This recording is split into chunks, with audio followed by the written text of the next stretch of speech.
সম্মানিত দিনী ভাই বোন, মহান আল্লাহ বলেন, ফাসল্লি লিরাব্বিক, মুহাম্মদ আপনি আল্লাহকে সন্তুষ্ট করার জন্য সালাত আদায় করুন।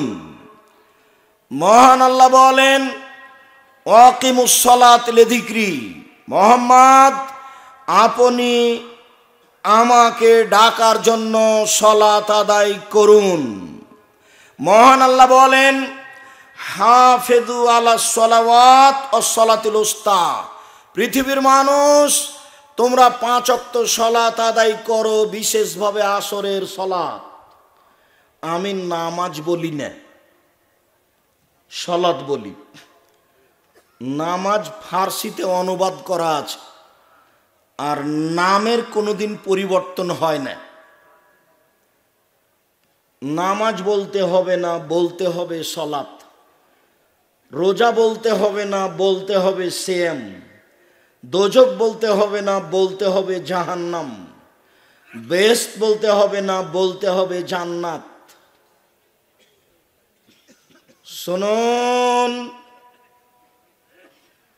খোদা বলতে হবে না, বলতে হবে আল্লাহ।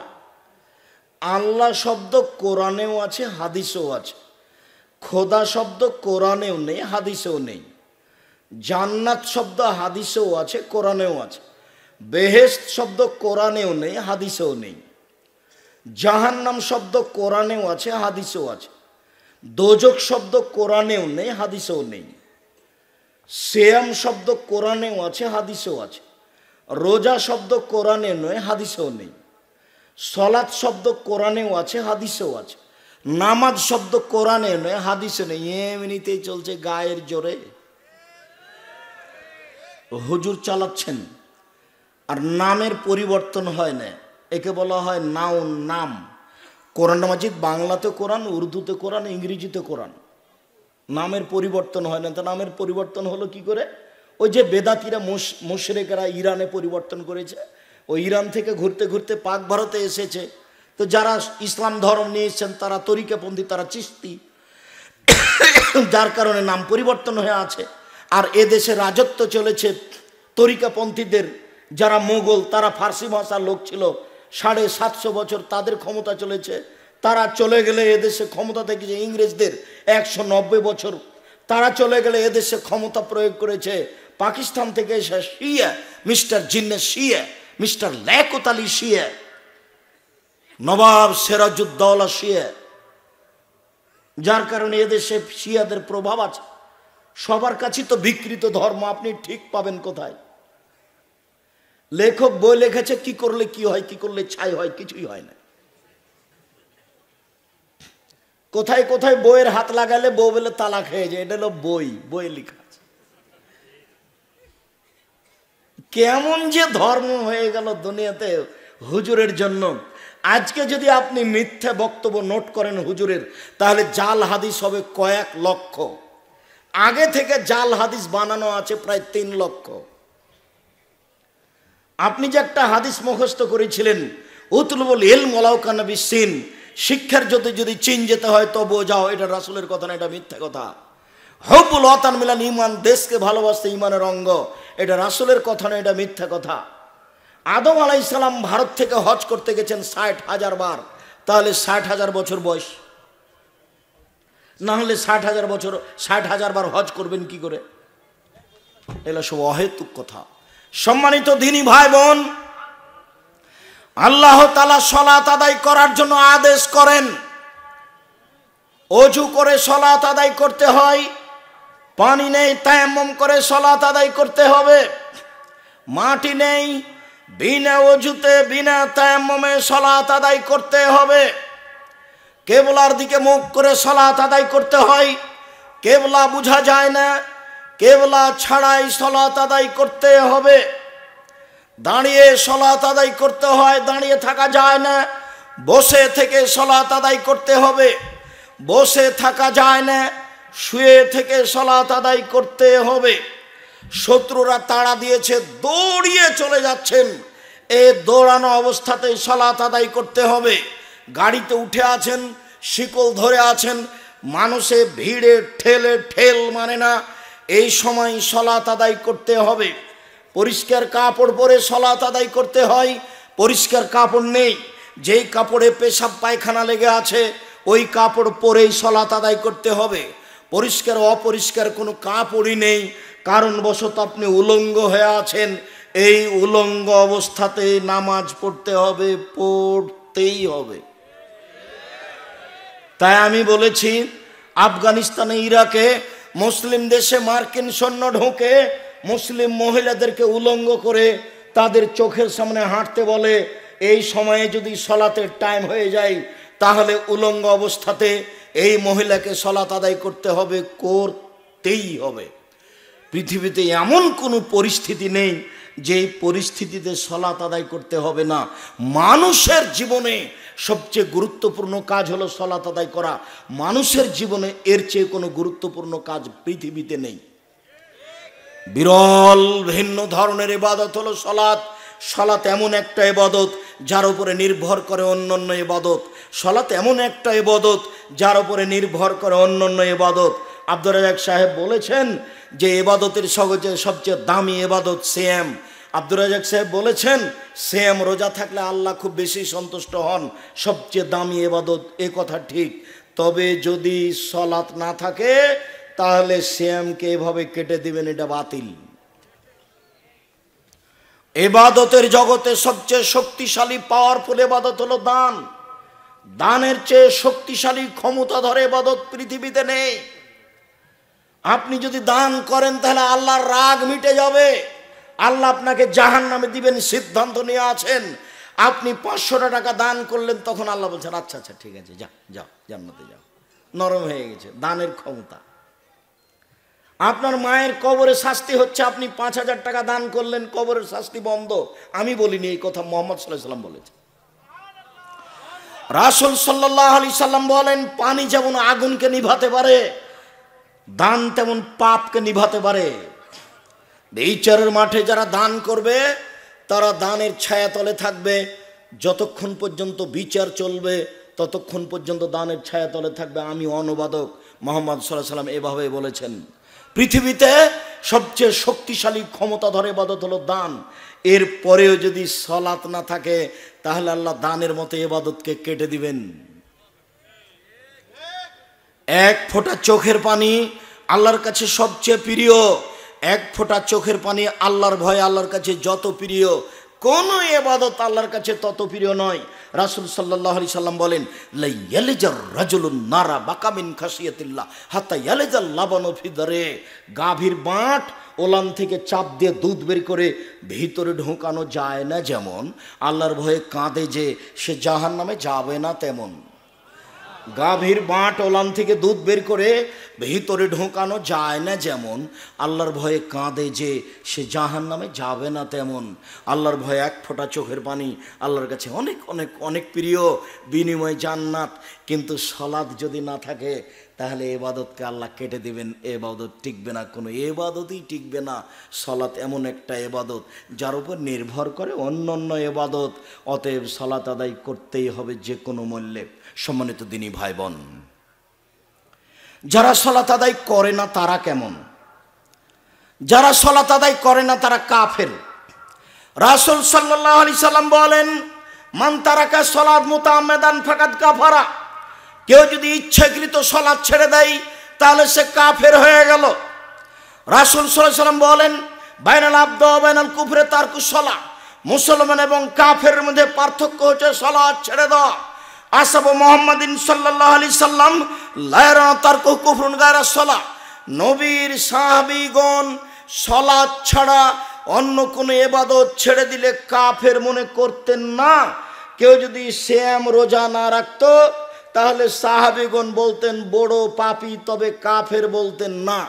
কেউ যদি যাকাত না দিত সাহাবীগণ বলতেন বড় পাপী, তবে কাফের বলতেন না।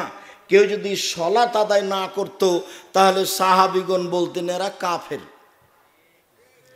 রাসূল সাল্লাল্লাহু আলাইহি সাল্লাম বলেন, উমিরতু নুকাতিলান নাস হাত্তা ইয়াকুলু লা ইলাহা ইল্লাল্লাহ ওয়া ইউকিমুস সালাহ।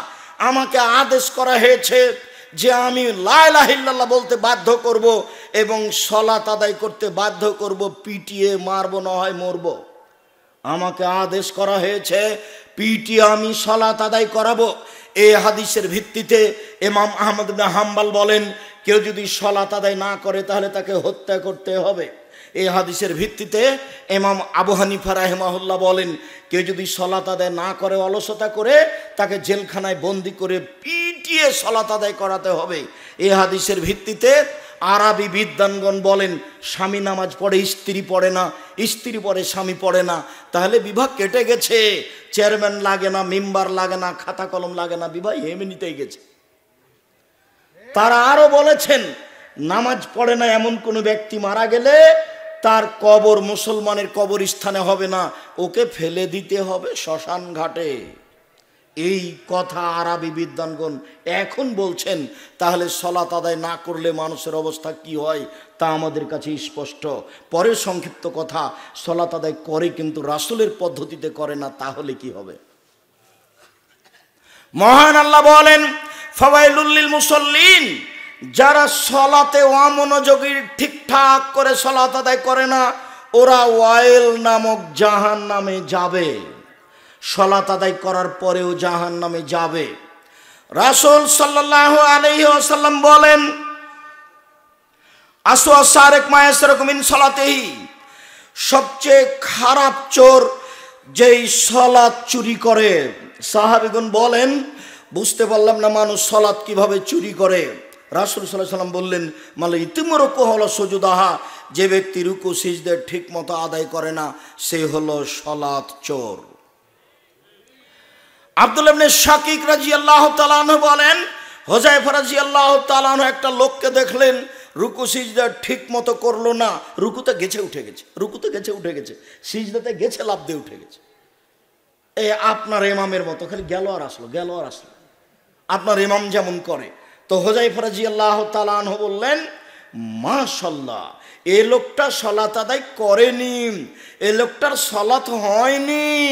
আরো বললেন, লোকটা যদি মারা যায় তাহলে মুসলমান অবস্থায় মারা যাবে না, অথচ সালাত আদায় করেছে।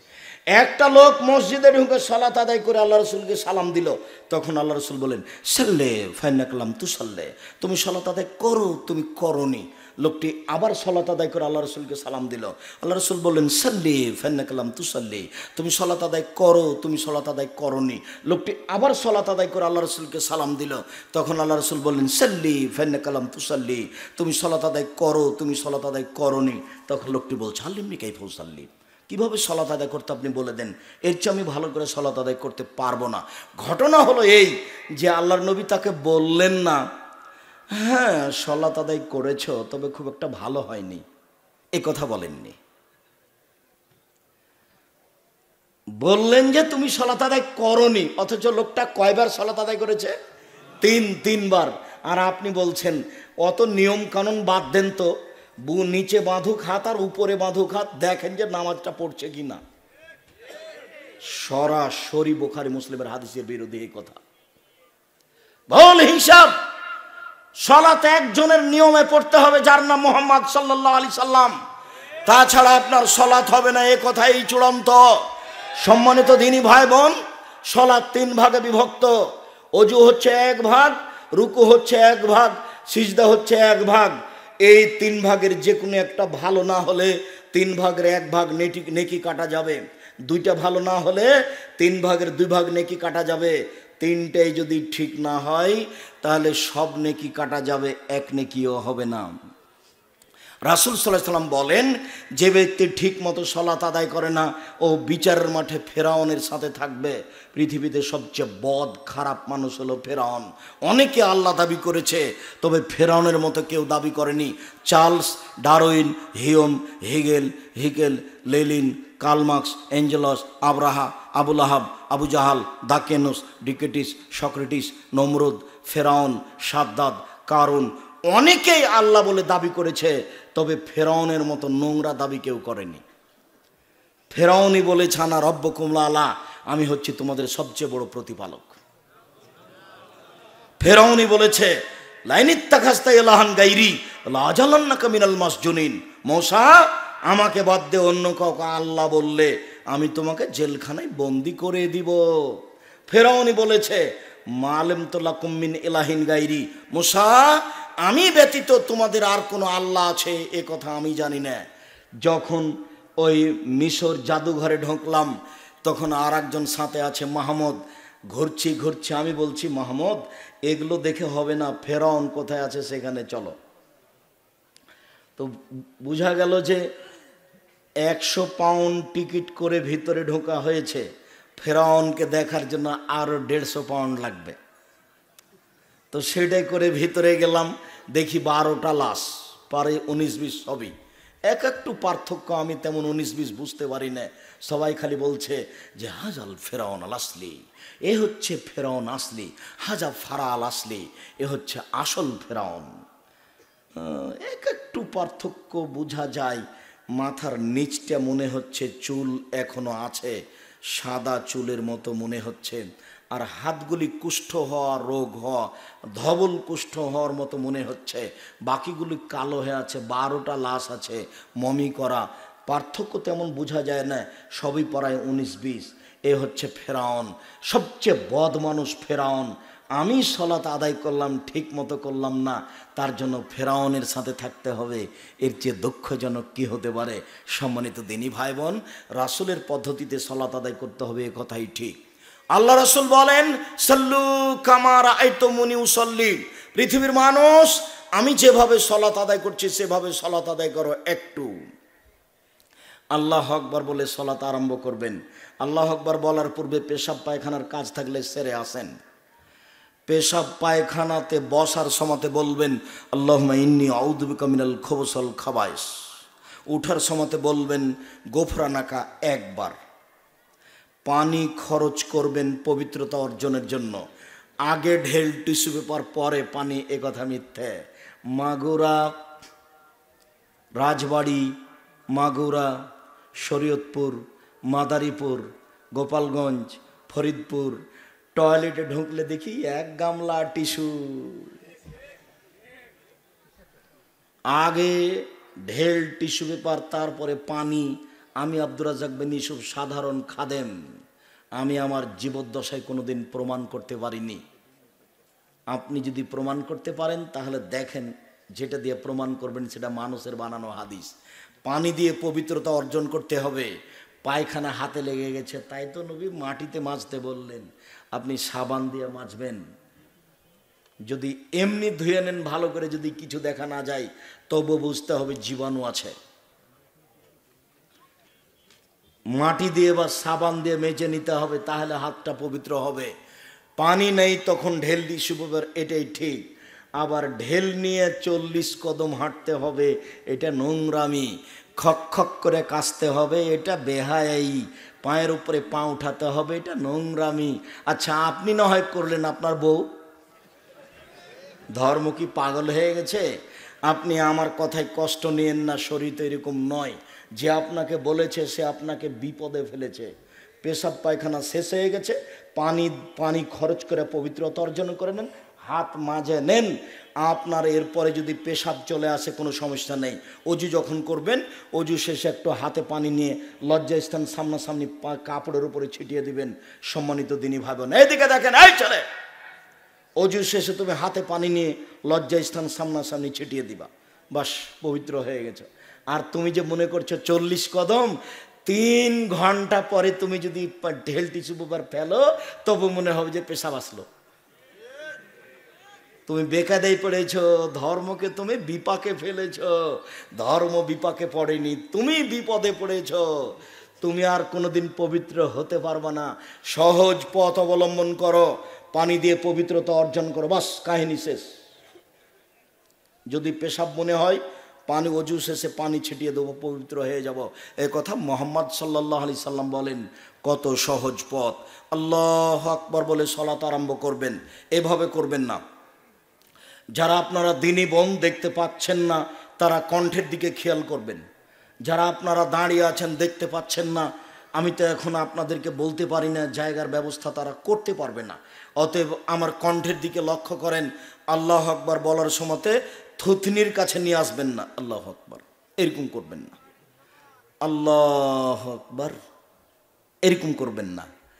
আল্লাহ আকবার, এরকম করবেন না। কাঁধ সামনাসামনি, আল্লাহ আকবার, এই যে কাঁধ সামনাসামনি বা কানের লতি সামনাসামনি, আল্লাহ আকবার একটু উঁচু। হাতের আঙ্গুলগুলি জমা জমা থাকবে, হাতের তালু কেবলামুখী থাকবে, কাঁধ সামনাসামনি থাকবে, থুথির নিচে নিয়ে আসবেন না, আল্লাহ আকবার। কান ধরবেন না, আল্লাহ আকবার, এরকম করবেন না। কানের লতিতে ঠেকাবেন না, আল্লাহ আকবার। ডান হাত বাম হাতের কবজির উপরে রাখেন, তারপর বুকের উপরে রাখেন। হাদিস 3টি সহি, 4টি সহি। নাভির নিচে রাখেন 3টি জয়ীফ হাদিস। কিভাবে আমল করবেন সেটা আপনার ব্যাপার। এবার বুকে হাত বেঁধে আপনি বলুন, আল্লাহুম্মা বাঈদ বাইনি ওয়া বাইনা খাতায়ায়া কামা বা'আদতা বাইনাল মাশরিক ওয়াল মাগরিব। আল্লাহুম্মা নাক্কিনি মিনাল খাতায়া কামা ইয়ানাক্কাস সাবুল আবিজ মিনাদ দানাস। আল্লাহুম্মা আগসিল খাতায়ায়া বিল মাই ওয়াস সালজি ওয়াল বারাদ। হে আল্লাহ, তুমি আমাকে আর আমার পাপকে অত দূরত্বে করো, পূর্ব পশ্চিমকে তুমি যত দূরত্বে করেছ, আল্লাহ তুমি আমার পাপকে ধুয়ে পরিষ্কার করে দাও, যেমনভাবে সাদা কাপড়কে ময়লা থেকে ধুয়ে পরিষ্কার করা হয়। আল্লাহ তুমি আমার পাপকে বরফ দিয়ে ধুয়ে দাও, তুমি আমার পাপকে তুষার দিয়ে ধুয়ে দাও। এই কথা বলার পরে আপনি বলুন, আউযু বিল্লাহি মিনাশ শাইতানির রাজিম, বিসমিল্লাহির রহমানির রহিম। মারদুদ বিতাড়িত শয়তান থেকে বাঁচতে চাচ্ছে আল্লাহর নিকটে পরম দাতা দয়ালুর নামে আরম্ভ করছি। আলহামদুলিল্লাহ রাব্বিল আলামিন, বিশ্বজগতের প্রতিপালকের প্রশংসা। আর রহমানের রাহিম, তিনি হচ্ছেন পরম দাতা দয়ালু। মালিক ইয়াউমিদ্দিন, তিনি হচ্ছেন বিচার দিনের মালিক। ইয়াকা না'বুদু, একমাত্র তোমার ইবাদত করি। ওয়া ইয়াকা নাস্তাঈন, একমাত্র তোমার কাছে সাহায্য চাই। ইহদিনাস সিরাতাল মুস্তাকিম, তুমি আমাকে সোজা পথ দেখাও। সিরাতাল লাযিনা আনআমতা আলাইহিম, ওই পথ তুমি দেখাবে যাদের প্রতি দয়া করেছো, যাদের ভালোবেসেছো। গায়রিল মাগদুবি আলাইহিম ওয়ালাদ দাল্লিন, ওদের পথ দেখায়ও না যাদের প্রতি তুমি রাগ করেছো। যারা পথ ভ্রান্ত পথে গেছে তাদের পথ দেখায়ও না। আমিন। দীর্ঘ সময় ধরে তোমার দরবারে যে প্রার্থনা করলাম সেটা তুমি কবুল কর। জগতে সবচেয়ে দামি দোয়া, দুয়ার জগতে সূরা ফাতিহার চেয়ে দামি দোয়া পৃথিবীতে নেই। পৃথিবীতে বিরল, ব্যতিক্রম, ভিন্ন ধরনের দোয়া হচ্ছে সূরা ফাতিহা। দোয়া করলে আগে প্রশংসা করতে হয়, তাহলে দোয়া কবুল হয়। তাই তো একটা লোক আল্লাহ রাসূলের সামনে দোয়া করলো এইভাবে বলে, কি বলে? আল্লাহুম্মা ইন্নী আসআলুকা বিআন্নাকা আনতাল্লাহ লা ইলাহা ইল্লা আনতাল আহাদুস সামাদুল্লাযী লাম ইয়ালিদ ওয়া লাম ইউলাদ ওয়া লাম ইয়াকুল লাহু কুফুয়ান আহাদ।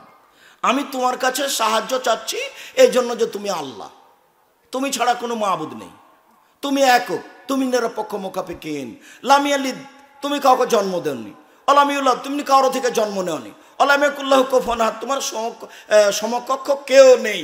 এইটা বলে যখন লোকটা দোয়া করলো, তখন আল্লাহ রাসূল বলছেন দা বে ইসমিল আজম। লোকটা ইসমে আজম দিয়ে দোয়া করেছে, লোকটা ইসমে আজম দিয়ে দোয়া করেছে। এই ইসমে আজম দিয়ে দোয়া করলে যা বলে সেটা দিয়ে দেওয়া হয়, যা চায় সেটা মেনে নেওয়া হয়, যা চায় সেটা দিয়ে দেওয়া হয়, যে কথা বলে সেটা মেনে নেওয়া হয়।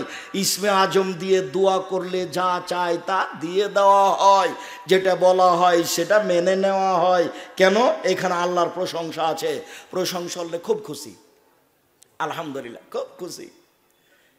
খালি প্রশংসা প্রিয়, প্রশংসা করেন খুব খুশি। আফজালুল যিকরে, আফজালুদ দোয়া আলহামদুলিল্লাহ। সবচেয়ে দামি দোয়া হলো আলহামদুলিল্লাহ। দেখেছেন, সবচেয়ে দামি দোয়া কি? আলহামদুলিল্লাহ। কেন এত দামি? ওর প্রশংসা হয়ে জন্য। সূরা ইখলাস 3 বার পড়লে কোরআন মাজিদ পড়ার সমান নেকি হয়। কেন? ওখানে সূরা ইখলাসে হজের কথা নেই, সূরা ইখলাসে সালাতের কথা নেই, সূরা ইখলাসে চুরির বিধান নেই, সূরা ইখলাসে অন্য কোনো বিধান নেই। কুল আল্লাহু আহাদ এই সূরাতে শুধুমাত্র আল্লাহর একাত্মতা বর্ণনা করা হয়েছে, ওতে উনি খুশি। তাই খুশি হয়ে কি ঘোষণা করে দিয়েছেন? পৃথিবীর মানুষ, তোমরা যদি সূরা ইখলাস পড়ো তাহলে 3 বার পড়ো, তাহলে একবার কোরআন মাজিদ পড়ার সমান নেকি হবে। আয়াতুল কুরসি কেন? আয়াতুল কুরসিতে আল্লাহর ক্ষমতা বলা আছে, সেই জন্য ক্ষমতা বললে খুব খুশি হয়ে যায়।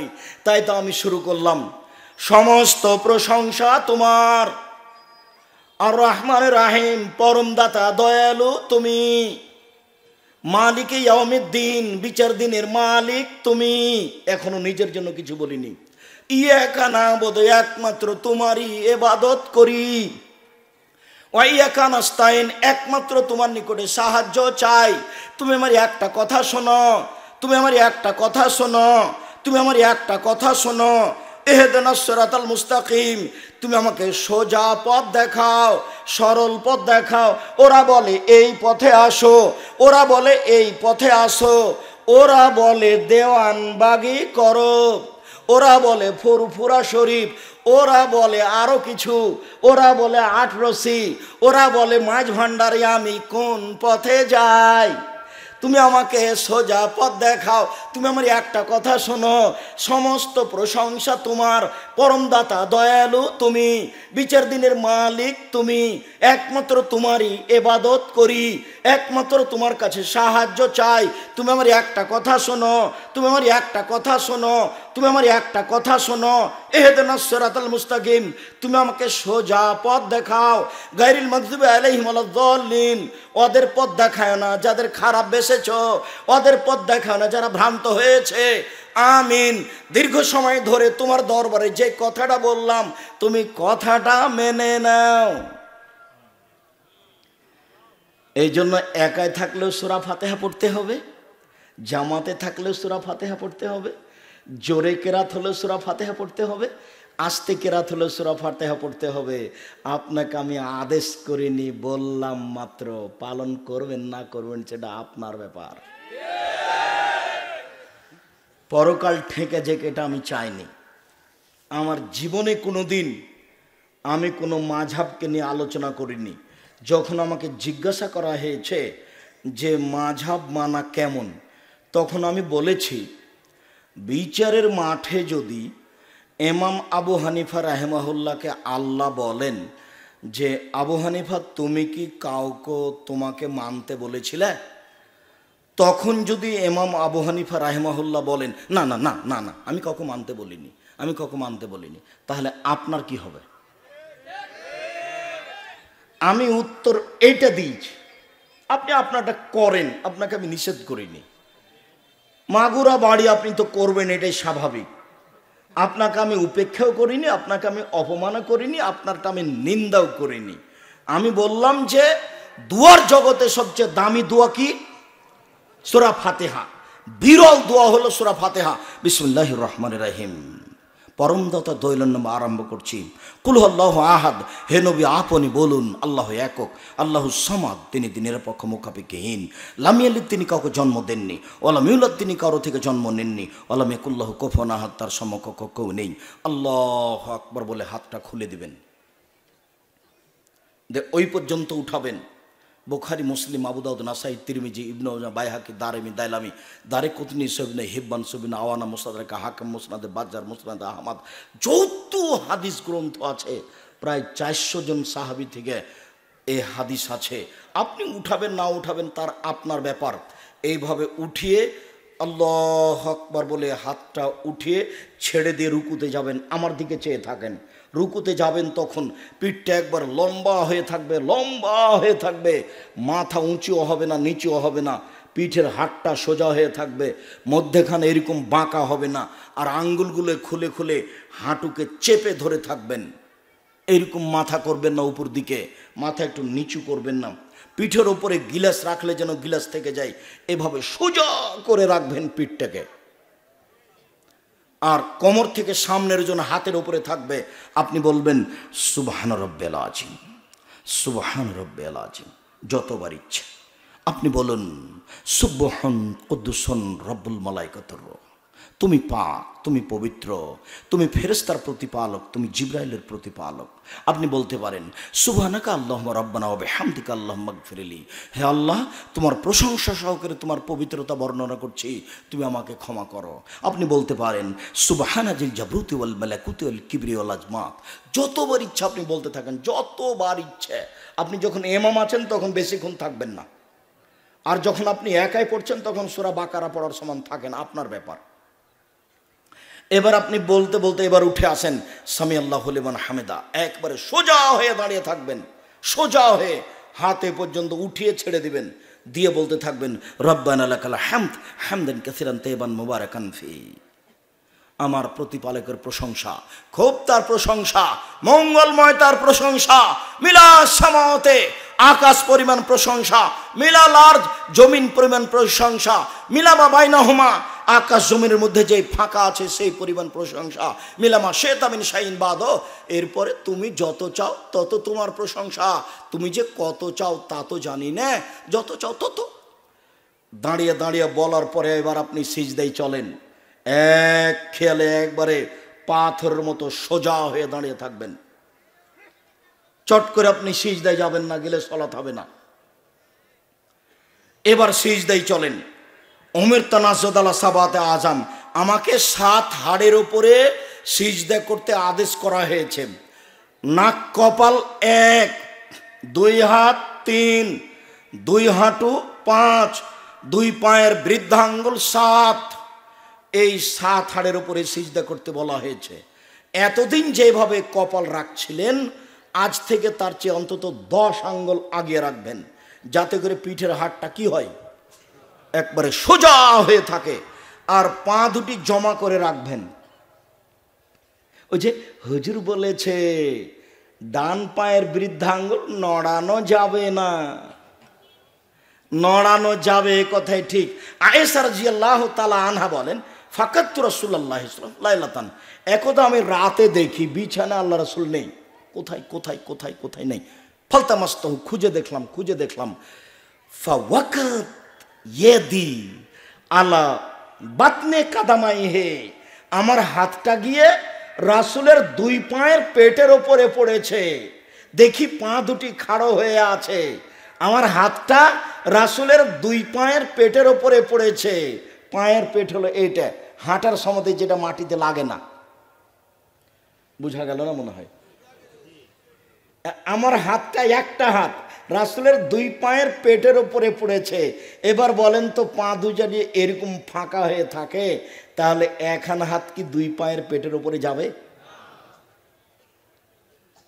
দেখি তিনি বলছেন আল্লাহুম্মা ইন্নী আউযু বিরিদাকা মিন সাখাতিকা ওয়া আউযু বিকা মিন সাখাতিকা ওয়া বিমুআফাতিকা মিন উকুবাতিকা ওয়া আউযু বিকা মিনকা লা উহসি সানান আলাইকা আনতা কামা আসনাইতা আলা নাফসিক।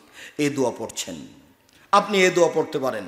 নইলে আপনি পড়তে পারেন আল্লাহুম্মা আগফিরলি যামবি কুল্লাহু দিক্কা হুজুল্লাহু আলা ওয়া আখিরা ওয়া নানতু আসিররা।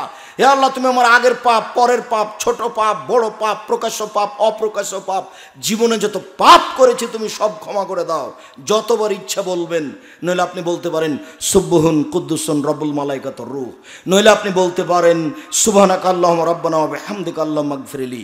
নইলে আপনি বলতে পারেন সুবহান রাব্বিল আলা। একটু এই ছেলে, কারো গায়ে হাত দিয়ে আছো নাকি? রেডি হও, জরুরি কথা আছে। সিজদার সময় আপনার বুক উরু থেকে পৃথক হয়ে থাকবে, হাত দুটি কানের পাশে থাকবে, কোণে দুটি এভাবে উঠিয়ে রাখবেন। আল্লাহর নবী মহিলাদের জন্য ভিন্ন সালাতের কথা বলেননি।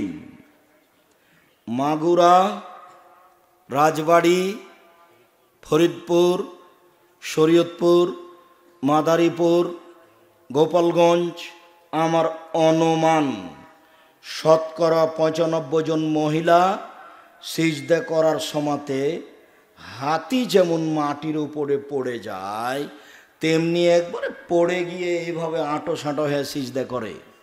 এই সিজদার প্রমাণ আমি আব্দুর রাজ্জাক বিন ইউসুফ দিতে পারবো না। এটাই সহিহ হাদিস। পুরুষ যেভাবে সিজদা করে মহিলাকে ভাবে সিজদা করতে হবে, যাতে করে বুকের নিচ দিয়ে ছাগলের বাচ্চা পার হয়ে যেতে পারে। হাদিস সহিহ। আল্লাহ রাসূল বলছেন ছাগলের বাচ্চা যেন বুকের নিচ দিয়ে পার হয়ে যেতে পারে। চাঁপায় নবাবগঞ্জ রাজশাহীতে মহিলা বৈঠকে মহিলা বলছে, বুবু নামাজে যখন দাঁড়াবা বুবু, তখন 2 পায়ের গোড়ালির মধ্যে জমা রাখিও বুবু, ফাঁকা রাখিও না।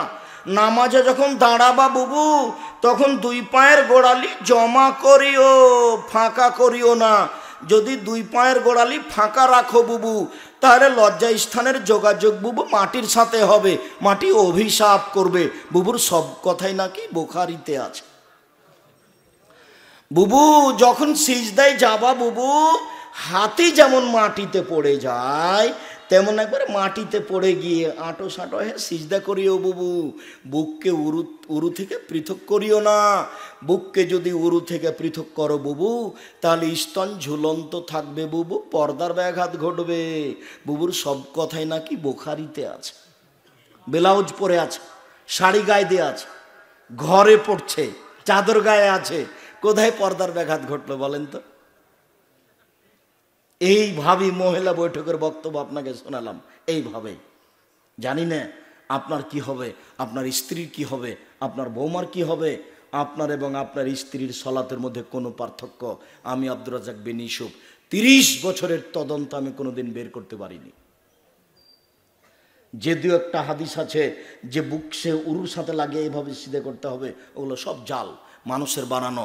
প্রায় 3 লক্ষ জাল জৈফাদ এসেছে, তার মধ্যে এটা একটা। তার মধ্যে অজু করার সময় ঘাড় মাসা করা একটা হলো জাল হাদিস, মানুষের বানানো। সালাম ফেরার পরে মাথায় হাত দিতে হবে, এটার কোনো হাদিসই নেই, দুনিয়াতে এমনিতেই চলছে।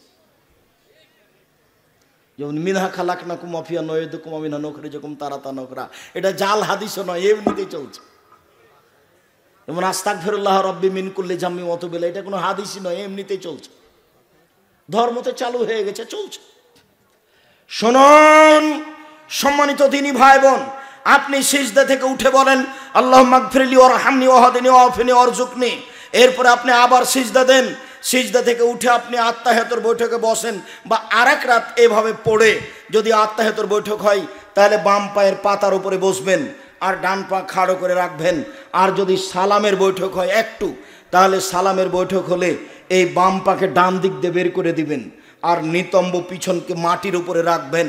নিতম্ব পিছনকে মাটির উপরে রেখে দিয়ে বাম পাকে ডান দিকে বের করে দিয়ে নিতম্ব মাটির উপরে রেখে দিয়ে বাম হাতের আঙ্গুল জমা জমা করে হাঁটুর উপরে রাখুন, আর ডান হাতের আঙ্গুল এই কনিষ্ঠ আঙ্গুল সহ দুটা জমা করেন তো দেখি। এই ছেলে এই করো দেখি। তারপর তৃতীয় আঙ্গুলের নখের উপরে বৃদ্ধ আঙ্গুলের পেট রাখেন। যারা আপনারা দিনী বোন দেখতে পাচ্ছেন না তারা একটু দেখেন, ওই কনিষ্ঠ আঙ্গুল কুঁড়ে আঙ্গুল সহ তারপরেরটা দুটা জমা করেন। তারপর তৃতীয় আঙ্গুলের নখের উপরে বৃদ্ধ আঙ্গুলের পেটটা রাখেন, দে গোলাকার করেন। এবার হাঁটুর উপরে রেখে দেন, অবিরাম নড়বে। ইল্লাল্লাহর সমাতে একবার আঙ্গুল উঠাতে হবে, এর প্রমাণে ভুয়া হাদিসও দুনিয়াতে নেই, এটা এমনিতেই চলছে। উঠানো মানে তাকে আঘাত করা। আত্তাহিয়াতু লিল্লাহি ওয়াস সালাওয়াতু ওয়াত তাইয়্যিবাতু, সমস্ত ইবাদত আল্লাহর জন্য। আসসালামু আলাইনা আইয়ুহান নবিয়্যু, হে নবী আপনার উপরে শান্তি হোক, আমাদের উপরে শান্তি হোক। আশহাদু আল্লা ইলাহা ইল্লাল্লাহ, আমি সাক্ষ্য দিচ্ছি আল্লাহ ছাড়া কোনো মাবুদ নাই। ওয়া আশহাদু আন্না মুহাম্মাদান আবদুহু ওয়া রাসূলুহু, আমি সাক্ষ্য দিচ্ছি মুহাম্মদ আল্লাহ রাসূল তার বান্দা। আল্লাহুম্মা সাল্লি আলা মুহাম্মাদি ওয়া আলা আলি মুহাম্মাদ কামা সাল্লাইতা আলা ইব্রাহিম ওয়া আলা আলি ইব্রাহিম ইন্নাকা হামিদুম মাজিদ। হে আল্লাহ, তুমি মুহাম্মদ সাল্লাল্লাহু আলাইহি সাল্লাম এবং তার পরিবারের প্রতি শান্তি অবতীর্ণ করো, যেমনভাবে ইব্রাহিম আলাইহিস সালাম এবং তার পরিবারের প্রতি শান্তি অবতীর্ণ করেছ। তুমি প্রশংসনীয়, তুমি জ্ঞানী। আল্লাহুম্মা বারিক আলা মুহাম্মাদি ওয়া আলা আলি মুহাম্মাদ কামা বারাকতা আলা ইব্রাহিম ওয়া আলা আলি ইব্রাহিম ইন্নাকা হামিদুম মাজিদ। হে আল্লাহ, তুমি মুহাম্মদ সাল্লাল্লাহু আলাইহি সাল্লাম এবং তার আহল পরিবার, তার বংশধরের প্রতি বরকত নাজিল করো, যেমনভাবে ইব্রাহিম আলাইহিস সালাম তার আহল পরিবারের প্রতি বরকত নাজিল করেছো। তুমি হচ্ছ প্রশংসনীয়, তুমি জ্ঞানী। আল্লাহুম্মা ইন্নী যালামতু নাফসি যুলমান কাসীরা, হে আল্লাহ জীবনে খুব পাপ করেছি, ফাগফিরলি, তুমি আমাকে ক্ষমা করো। মাগফিরাতাম মিন ইনদিক, ক্ষমা একমাত্র তোমার পক্ষ থেকে হয়ে থাকে। ওয়ারহামনি ইন্নাকা আনতাল গাফুর রহিম, তুমি ক্ষমা করো, তুমি দয়া করো। তুমি যদি ক্ষমা না করো, তুমি যদি দয়া না করো, তাহলে কে করবে? আল্লাহুম্মা ইন্নী আউযু বিকা মিন আযাবি জাহান্নাম, হে আল্লাহ আমি তোমার কাছে জাহান্নাম থেকে বাঁচতে চাই। ওয়া আউযু বিকা মিন আযাবিল কবর, তোমার কাছে আমি কবরের শাস্তি থেকে বাঁচতে চাই। ওয়া আউযু বিকা মিন ফিতনাতিল মাসিহিদ দাজ্জাল, তোমার কাছে আমি দাজ্জালের ফিতনা থেকে বাঁচতে চাই। ওয়া আউযু বিকা মিনাল মা'সাম ওয়াল মাগরাম, তোমার কাছে বাঁচতে চাই বড় পাপ হতে, তোমার কাছে বাঁচতে চাই ঋণ কর্য হতে, তোমার কাছে বাঁচতে চাই বড় পাপ হতে, তোমার কাছে বাঁচতে চাই ঋণ কর্য হতে। আল্লাহুম্মা ইন্নী আউযু বিকা মিন ফিতনাতিল মাহি ওয়াল মামাত, ইহকালের ফিতনা পরকালের ফিতনা, ইহকালের ফিতনা পরকালের ফিতনা হতে তোমার কাছে বাঁচতে চাই। আরও দোয়া অন্তত কি, রব্বির হামহুমা কামা রব্বায়ানি সাগীরা। বাপের তো জমি জায়গা বাড়ি ঘর ভোগ করছেন, ভুলেও কোনো দিন এইটা আর আপনার মনে হয় না যে একটু বাপ মায়ের জন্য বলি। শোনেন, সালাম ফেরার পূর্বে বলবেন রব্বির হামহুমা কামা রব্বায়ানি সাগীরা, হে প্রতিপালক তুমি আমরা বাপ মাকে দেখো, বাল্য অবস্থা আমাকে যেভাবে দেখেছিল। অনেক কিছু ভোগ করছেন, কিছু বলতে পারছেন না। আর আপনি ভদ্র ছেলে আপনার বাপের, আপনার ছেলে তো এত ভদ্র নয়, আপনি একটু বলতে পারছেন না আপনার ছেলে কি করবে, আপনি বুঝতে পারেন না। আরও আপনাকে বলেছি 2 রাকাত সালাত আদায় করে আল্লাহর কাছে চাইবেন, আল্লাহ যেন আমি এই দোয়াটা না ভুলি, এই জন্য তোমার কাছে 2 রাকাত সালাত আদায় করে প্রার্থনা করছি, আমি যেন প্রত্যেক সালাতে সালাম ফেরার পূর্বে বলতে পারি রব্বির হামহুমা কামা রব্বায়ানি সাগীরা। আরও দোয়া, আরও দোয়া। এরপরে আসসালামু আলাইকুম রহমতুল্লাহ, আসসালামু আলাইকুম রহমতুল্লাহ। এরপরে যা হবে তা জিকির, আল্লাহু আকবার, আস্তাগফিরুল্লাহ, আস্তাগফিরুল্লাহ। সালাম ফেরার পরে হাত তুলবেন না, দেখছেন না? আসসালামু আলাইকুম রহমতুল্লাহ, আসসালামু আলাইকুম রহমতুল্লাহ, আলহামদুলিল্লাহ রাব্বিল আলামিন, বিহাক্কি লা ইলাহা ইল্লাল্লাহ, বিহাক্কি লা ইলাহা ইল্লাল্লাহ বলে দোয়া শেষ করতে হবে। এর প্রমাণ কিয়ামত পর্যন্ত হবে না। সালাম ফেরার পরেই আসসালামু আলাইকুম রহমতুল্লাহ, আসসালামু আলাইকুম রহমতুল্লাহ, হাফ মিনিট পরে হাত তুলে দোয়া করার প্রমাণ কোনো দিন হবে না। আল্লাহু আকবার, আস্তাগফিরুল্লাহ, আস্তাগফিরুল্লাহ, আস্তাগফিরুল্লাহ, আল্লাহুম্মা আনতাস সালাম ওয়া মিনকাস সালাম তাবারাকতা ইয়া যাল জালাল ওয়াল ইকরাম। আরও দোয়া, আরও দোয়া। আয়াতুল কুরসি, ফরজ সালাতের পরে যদি মানুষ আয়াতুল কুরসি পড়ে তাহলে জান্নাতে চলেই গেছে। তো ঢোকেনি কেন? মরেনি এজন্য। এটা আমি বলিনি, এ কথা মুহাম্মদ সাল্লাল্লাহু আলাইহি ওয়াসাল্লাম বলছেন। আপনি যে সালাম ফেরার পরে হাত তুলে দোয়া করলেন, তারপরে সবাই মনে করলো যে এখন তাসবিহ তাহলিল জিকির আজকাল শেষ হয়ে গেছে, তাই উঠে সুন্নাত পড়তে লাগলো। বলেন এইসব জিকিরের কি হবে? ও হুজুর, চাঁপায় নবগঞ্জে একটা গল্প করে, গোলেমালে যাবে যায় যতদিন, তখন আর একদিন বলছে একজন যে এমনি করে খাবি কতদিন। গোলেমালে যায় যতদিন, একটা লোক শিক্ষিত মানুষ, পড়াশোনা জানে না, বলেছে যে আমি শিক্ষিত, বেশ কিছু ছেলে মেয়েকে নিয়েছে, নিয়ে খালি বলে দিয়েছে গোলেমালে যায় যতদিন, গোলেমালে যায় যতদিন। একটা ঠিকই মাস্টার পাশ দিয়ে যাচ্ছিল, কিরে ছেলেগুলো কি বলে? তো ছেলেগুলো বলছে গোলেমালে যায় যতদিন, না হ্যাঁ গোলেমালে যায় যতদিন। তখন উনি ছেলেদেরকে বলে দিয়েছে, এই শোনো তোমরা এখন বলবে এমনি করে খাবি কতদিন, এমনি করে খাবি কতদিন। সালাম ফিরার পরে এভাবে হাত তুলে দোয়া করে এমনি করে খাবেন কতদিন, এটা পদ্ধতি নয় রাসূল সাল্লাল্লাহু আলাইহি সাল্লামের। বলে গেলাম, এই কথার গায়ে দাগ লাগানো যাবে না কিয়ামত পর্যন্ত, যা বলছি তাই থাকবে ইনশাআল্লাহ। সম্মানিত দিনী ভাই বোন, আমি আপনাদের কষ্ট না দিয়ে আলোচনার শেষে এসে বলছি যে জরুরি কথা, আমার মনে বড় স্বাদ এদেশের মাটিতে আমি উন্নত মানের প্রতিষ্ঠান গড়বই গড়ব ইনশাল্লাহ। সেটাই হচ্ছে জামিয়া সালাফিয়া ডাঙ্গিপাড়া পবা রাজশাহী, সেটাই হচ্ছে জামিয়া সালাফিয়া রূপগঞ্জ নারায়ণগঞ্জ ঢাকা, সেটাই হচ্ছে আপনার 6 মাইল বরিশাল, 6 মাইল বাবুগঞ্জ বরিশাল। আলহামদুলিল্লাহ আজকে বরিশালের জমি জায়গা রেস্টি হয়ে গেছে, খুব তাড়াতাড়ি দেখতে পাবেন জামিয়া সালাফিয়া 6 মাইল বাবুগঞ্জ বরিশাল, বরিশাল শহরের পাশেই। এমনি জামিয়া সালাফিয়া দিনাজপুর, জামিয়া সালাফিয়া ফরিদপুর হোক, এটা আমি চাচ্ছি। বৃহত্তর ফরিদপুরে জামিয়া সালাফিয়া রেডি হোক, যাতে করে এই 4-5টা জেলা ছেলেরা, 4-5টা জেলার লোকেরা ছেলে মেয়েকে সেখানে দিবে। আমার মনে বড় স্বাদ এদেশের মাটিতে আমি উন্নত মানের প্রতিষ্ঠান গড়বই গড়ব ইনশাল্লাহ, যেখানে ছেলেমেয়েরা বাংলা ইংরেজি আরবি উন্নত মানের শিক্ষা অর্জন করে জাতির অন্যায়ের বিরুদ্ধে লড়বে মুখে কলমে মিডিয়ায়। প্রায় 3,500 ছেলে মেয়ে পড়াশোনা করে, ভিন্ন ভিন্ন জায়গায় তারা থাকে আবাসিক। প্রায় 18 লক্ষ টাকা বেতন লাগে মাসে।